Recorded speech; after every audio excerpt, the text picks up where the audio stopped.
Hello everyone, I'm Hui Li from the National Space Science Center. First of all, I'd like to appreciate Ivan and Alexander for organizing this session and giving me this opportunity. My talk is about our recent work on the plausible modulation of solar wind energy flux input on global tropical cyclone activity. Various studies confirmed the link between solar variability and global climate change at a broad time scale, from several hours to more than a century.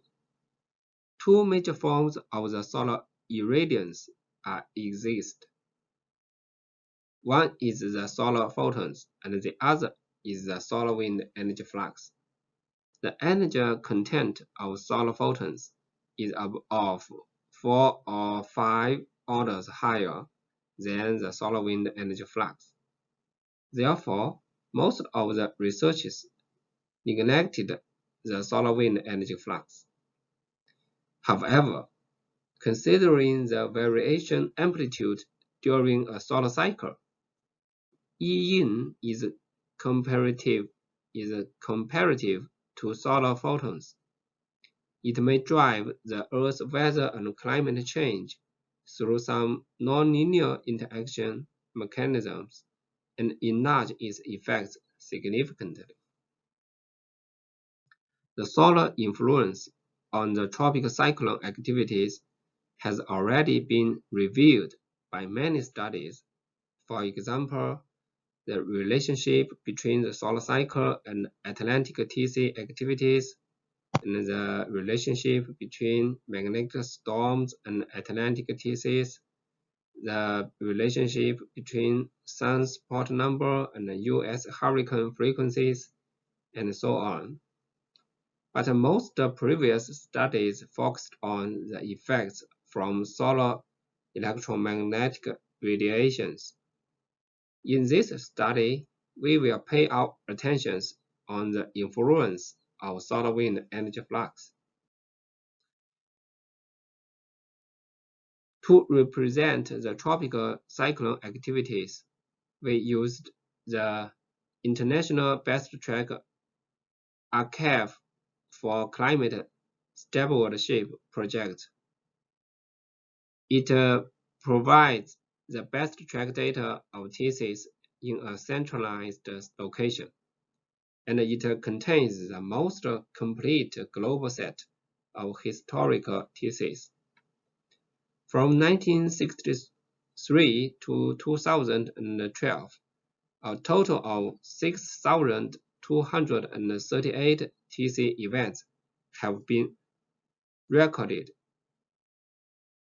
Accumulated cyclone energy (ACE) for each TC is defined as the sum of the square of 1 minute surface wind speed maximum at 6-hour intervals during the cyclone lifetime, and can represent the kinetic energy generated by the TCs. It's still a great observational challenge to accurately monitor the solar wind energy input into the Earth's magnetosphere on a global scale. Nevertheless, the global 3D MHD model makes it possible to do some estimation. Based on our previous work, an empirical formula is proposed to estimate the solar wind energy flux, which is given as follows. And the solar wind parameter used can be obtained from several spacecraft since 1963. This left figure presents the relations between the annual parameters such as sunspot number, the total solar irradiations, solar F10.7 irradiations, tropic sea surface temperature, the South Oscillation Index, the total energy flux input, with the ACE of tropical cyclones. The correlation coefficient between EIN and ACE is 0.365, which is much stronger than the other parameters. For comparison, the correlation analysis are performed for all the parameters with a time lag from 1 year to 10 years. Considering the situations with 1 year time lag, the correlation coefficient between EIN and ACE increases to 0.466. The Coulomb lifetime and charge exchange lifetime are estimated to be about 300 days and 220 days for the ring-current protons with the energy of 200 keV. Thus, 1 year time lag of the modulation of EIN on TC activity is expected. Traditionally, areas of tropical cyclone formation could be divided into 6 basins. We further study the relation between the solar wind energy flux and the regional tropical cyclone activity. Positive correlations are found at the basins of West, East, and South Pacific Ocean. A negative correlation is at the basin of North Atlantic, which is in agreement with the findings by Elsner and Jagger in 2008. No significant relation is found at the basin of North and South Indian Ocean.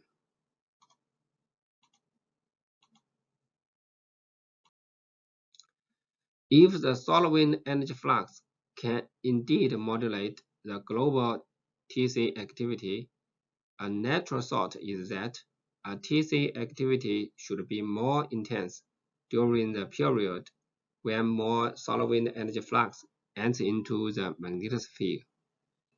As shown in left panel, there is a linear relationship between the solar wind energy flux and the AP index. The right panel clearly shows that the maximum wind speed during a TC event tends to be greater when the geomagnetic activities increases. And we proposed a plausible mechanism to interpret the possible modulation processes. The enhancement of solar wind energy flux can result in the geomagnetic activity enhancement, the reduction of cosmic rays, and enhancement of the atmosphere heating. Thus, the global cloud coverage decreases, resulting in an enhancement of the sea surface temperature and latent heat. Meanwhile, the enhancement of the sea level pressure gradient and the atmosphere heating contribute to the reduction of the vertical wind shear over the tropical oceans, which lead to an enhancement of TC activity. And many studies have already supported some of the key links in this mechanism chain.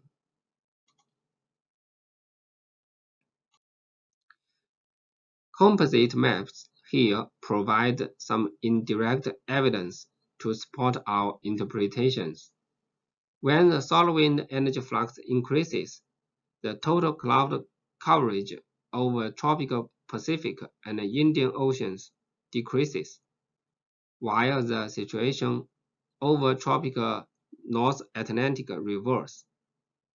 The sea level pressure over tropical Pacific Ocean decreases, while it increases over tropical Atlantic and Indian Ocean. It means that the sea level pressure is significantly higher over the western Hemisphere and the North Atlantic Ocean than that over the Eastern Pacific, which would lead to eastward and westward pressure gradient over the tropical Pacific and Atlantic, and further influence the zonal wind and SST ensued.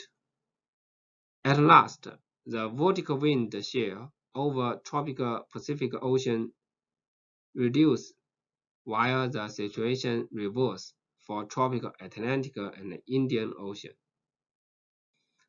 The reduction of vertical wind shear and the enhancement of SST over tropical Pacific Ocean jointly contribute to the intensification of tropical cyclone activities. The physical mechanism is very complicated. The proposed mechanism is just a plausible one based on our knowledge and some observation clues. More works are quite needed in the future. And the last gives the summary. For the first time, we found some observational clues indicating the potential modulation of the solar wind energy flux on the global tropical cyclone activity, and we proposed a plausible mechanism. We believe this will open a new window to discuss the natural drive of the climate change. The physical mechanism is very complicated and far from well understood. More further works are quite needed. Nevertheless, the findings are helpful to our understanding of solar impact on the Earth's climate change. More attention on solar wind energy flux is suggested to be paid in the future studies. I think that's all of my talk. Thanks for your attendance. And for more details, you can find in this reference. Thank you.